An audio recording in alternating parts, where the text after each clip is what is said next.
Pemirsa Metro TV Lampung, Anda masih bersama kami dalam bedah tajuk Lampung Pos, dan kali ini kita akan membahas trending topik apa saja yang ada di platform Lampung Pos lainnya. Dan masih bersama dengan Bang Mustaan. Oke Bang Mustaan, kita akan mulai satu persatu. Yang pertama di lampos.co. Pemirsa, trending topik yang ada di lampos.co diantaranya yang pertama ada penerimaan maba Unila jalur mandiri disarankan dihapuskan. Selanjutnya 4 pejabat Fakultas Hukum Unila diperiksa KPK. Berikutnya Bawaslu Tubaba terima aduan pencatutan identitas anggota parpol. Selanjutnya harga beras dan telur di Lampung Selatan merangkak naik, dan yang terakhir 2 pelaku tawuran bersenjata tajam di Bandar Lampung jadi tersangka. Bang Anu ini yang trendingnya masih Unila ya, yes, tentang kasus Unila. Ini memang luar biasa. Memang karena orang puncak tertinggi di Unila yang ternyata korupsi. Korupsinya adalah penerimaan maba mahasiswa baru gitu, jalur mandiri. Makanya memang akhirnya banyak orang meminta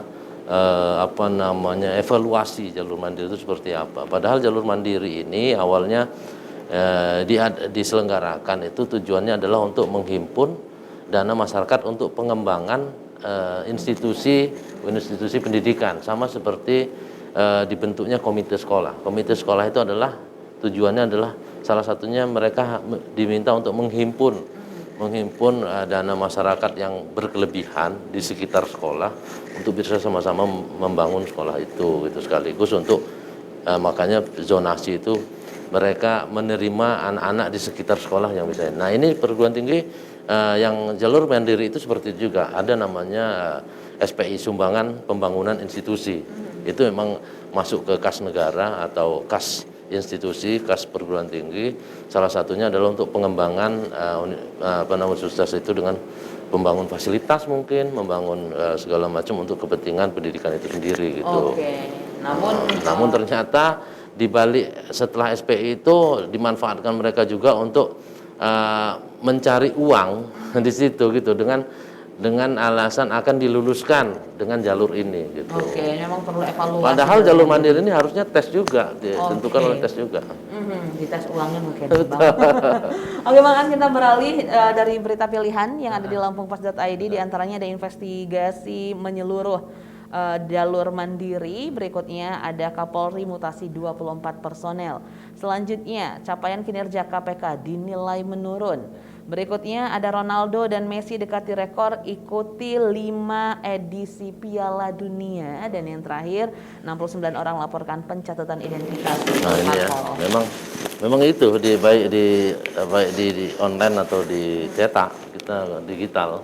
Ini memang kita masih nyorotin tentang Unila. Ini salah satunya investigasi menyeluruh jalur mandiri. Karena memang jadi pintu masuk atau alasan para pemegang kewenangan di perguruan tinggi untuk mencari kekayaan sebanyak-banyaknya pribadi ya, kekayaan pribadi ya. Makanya memang mereka minta ini, sampai akhirnya mereka juga minta mempertanyakannya ke Kemendikbud Kemendikbud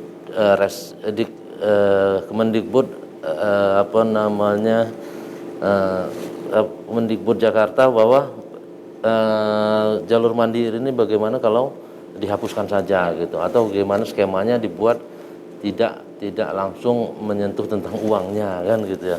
Nah ini makanya kita angkat terus ini udah 1 pekan ini kita ngangkat terus tentang korupsi Unila ini. Nah yang kemudian adalah masih kasus Sambo.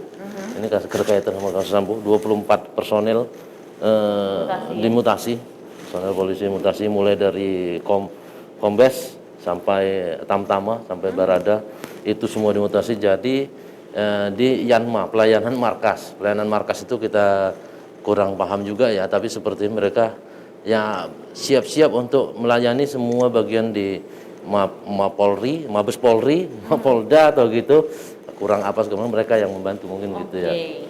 Nah itu lain masih terkait dengan kasus Sambo kemarin gitu, yang pembunuhan Brigadir J. Nah kemudian ada lagi kita di Agam.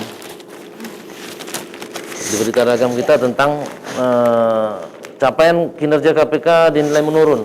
Oke, ini capaian kinerja KPK menurun ini karena memang selama ini KPK lebih menonjolkan pencegahan katanya, kemudian pendidikan dini KPK, sampai mereka mungkin melupakan untuk tindakan.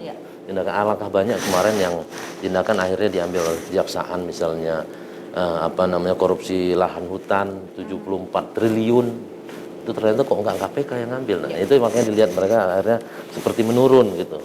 Nah kemudian ada 69 orang 69 orang ini mengadu namanya ngapa dicomot sama partai politik untuk mendaftar di KPU. Oke. Dan dari 69 orang ini ternyata ada beberapa yang mereka staf, kemudian pekerja organik di komisi pemilihan umum atau Bawaslu. Nah mereka tidak terima, kami kerja di penyelenggara kok masuk ke daftar sipol itu. Nah yang terakhir kita ada berita olahraga. Sekarang halaman olahraga ini sepak bola ini kita taruh di belakang. Nah ini tentang Ronaldo dan Messi dekati rekor dunia 5 edisi Piala Dunia. Ini memang kalau memang tahun ini Portugal atau Argentina masuk ke Piala Dunia, artinya mereka sudah 5 kali Piala Dunia ikut membela negaranya. Tapi kita lihat apakah Portugal dan Argentina bisa masuk ke Piala Dunia. Itulah makanya dilihat dari rekor ini dilihat dari penentuannya apakah Piala Dunia ini diikuti oleh 2 negara itu. Oke, sepertinya akan masuk sih Bang. Oke, kalau begitu kita beralih Bang Aan ke trending topik yang ada di sai100fm.id. Pemirsa, trending topik yang ada di sai100fm.id di antara yang pertama ada Soundwave. Grup elektronik Pasutri, Rini Wulandari dan Jevin Julian rilis album debut. Selanjutnya ada kolaborasi dengan Z dan Charlie Puth, impian DJ Bass terwujud. Dan selanjutnya ada film autobiografi wakili Indonesia di Toronto International Film Festival 2022. Dan yang terakhir NCT 127 kembali dengan album baru Two Baddies. Dan yang terakhir ada Pink Venom, jadi lagu K-pop pertama yang puncaki chart global Spotify. Bang An, ini menarik sekali. Grup dua elektronik pasutri ya, grup elektronik yang diisi oleh 2 pasutri, Rini Wulandari dan Jevin Julian ya. Itu memang mereka memang dasarnya musisi seniman dipertemukan dengan seniman. Ini penyanyi dengan DJ gitu ya. Ini jadi mereka akhirnya membuat kolaborasi. Itulah namanya kalau orang kreatif ketemu orang kreatif, mereka menyatukan kreativitas mereka. Ayo kita kolaborasi bentuk grup elektronik itu gitu ya. Nah kemudian satu lagi tentang Pink Venom. Pink Venom ini salah satu lagu dari Blackpink, ini ternyata merajai chart global Spotify. Artinya di Spotify itu semuanya memang Pink Venom yang masuk ke situ. Salah satu di chart mungkin 5 chart atau 10 chart gitu ya. Nah mereka ini memang Blackpink ini rata-rata di seluruh negara memang keranjingan dengan K-pop ya. Sampai di Eropa Utara, Eropa Barat gitu ya. Bahkan di Amerika, di Afrika, termasuk di Indonesia. Indonesia ini luar biasa ini K-pop itu. Oke, mudah-mudahan juga Indonesia bisa merambah. Penyanyi kita juga ya bisa merambah Spotify dan naik ke chart Spotify. Betul sekali Bang Aan. Oke, Bang Aan terima kasih sudah hadir studio Metro TV Lampung kali ini. Pemirsa Metro TV Lampung, demikian pembahasan tajuk juga trending topik apa saja yang ada di 3 platform Lampung Pos lainnya. Jangan lupa untuk Anda selalu ada informasi dengan membaca harian umum Lampung Pos, kunjungi laman lampos.co dan lampungpos.id, serta dengarkan Sai Radio secara streaming dan juga update informasinya di sai100fm.id. Saya Nana Hasan beserta kru yang bertugas mengucapkan terima kasih dan sampai jumpa.